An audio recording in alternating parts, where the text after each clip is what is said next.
A wise woman once said, girls just wanna have fun. But they said it in key, and they were a lot cuter than me. Cyndi Lauper, one of my favorite artists. It's time to hit the streets once again in this sequel, River City Girls 2. I really enjoyed the original game. I thought it was fresh that you finally got to play as the chicks instead of the dicks. Good news for you dick lovers out there, however, you can play as them now too. There's a ton of characters in this game to choose between. Well, I say a ton, but it's 6, okay? Which is, to be fair, quite a few for a brawler, right? You have Marianne, Provi, 𝐥𝐤𝐤𝐿, 𝐭, 𝐦𝐨𝐵𝐿𝐵, Riki, and there's tons of new abilities. It's just, in general, a much bigger game than the original. This time, as the opening theme alludes to, there's a new final boss in town. And yeah, kind of like the original, the plot is nothing special here, but at least the comic book style cutscenes are quite stylish, and I enjoyed a lot of the voice work. I'll touch on that more when I get to the audio portion of this review, but the story is well told, it's entertaining, there's a few cheap jokes here or there, and some of the interactions between the characters are halfway decent. Just as its predecessor was, this is a very easy title to pick up and play for just about anyone that's familiar with brawlers. You have a double tap for running so that you can move a little bit quicker, though I will say the speed of this game felt slow, particularly after spending a lot of time with Shredder's Revenge over the past few months, but you get used to it. There's not a ton of platforming to be done in this game, but there are jumps. You can do drop kicks, of course, and you can do wall jumps, jumping off of walls. Yeah, it's kinda useless. And I would say the same for the blocking and the parrying system in this title. They're just not all that great or necessary, really, to succeed. This is a turn your brain off game in a lot of ways.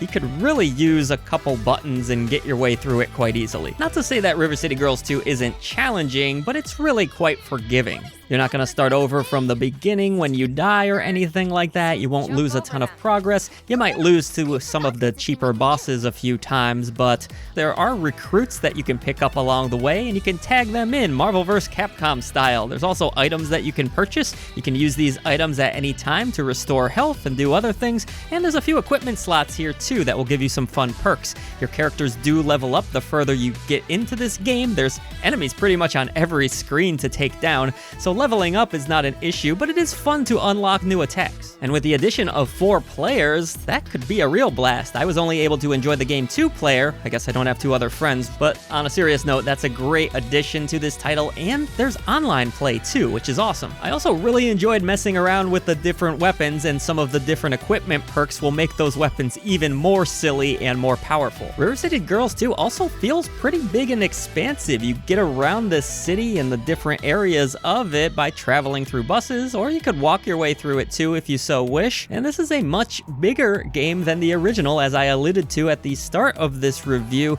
There's a lot of side objectives, different things you can do, as well as the main quest to follow. And even now and then the game will throw a fun mini game your way. So for example, at one point I was playing what felt like classic DDR. I got a kick out of that. So with those 6 playable characters, plenty of combos, including some really fun combos where you can bounce enemies off of walls and back towards you and kind of just keep bouncing them. A big, expansive city to explore, lots of characters to recruit, and a great soundtrack here from Megan McDuffie, of course. There is a lot to like about River City Girls 2. I also quite enjoyed the pixel art once again, just as I did in the original. There's something about the way this game animates and how the soundtrack kind of works with it that really feels cohesive. But hey, I'm not surprised. Pretty much every product WayForward puts out there, generally speaking, looks and sounds wonderful. I will say this about the soundtrack, and I'm a fan of Megan McDuffie, I like her vocals,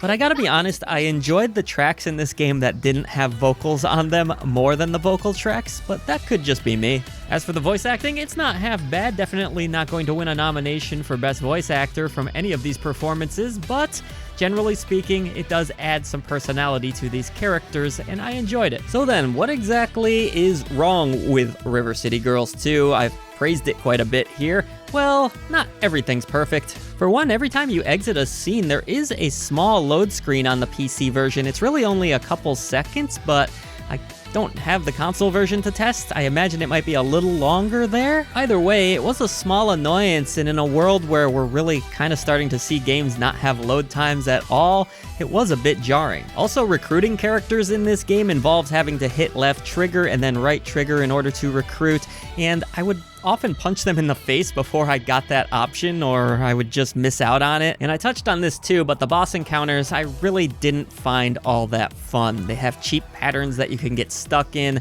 and I didn't enjoy that aspect of the game very much. In the end, minor gripes aside, River City Girls 2 is a great sequel. It's bigger in pretty much every way. I love that you can have 4-player local and online play now. I think that's huge, and it's not going to win any nominations for deepest gameplay or anything like that, but it doesn't need to either. A great visual presentation, a wonderful soundtrack, a really solid brawler, well worth your time.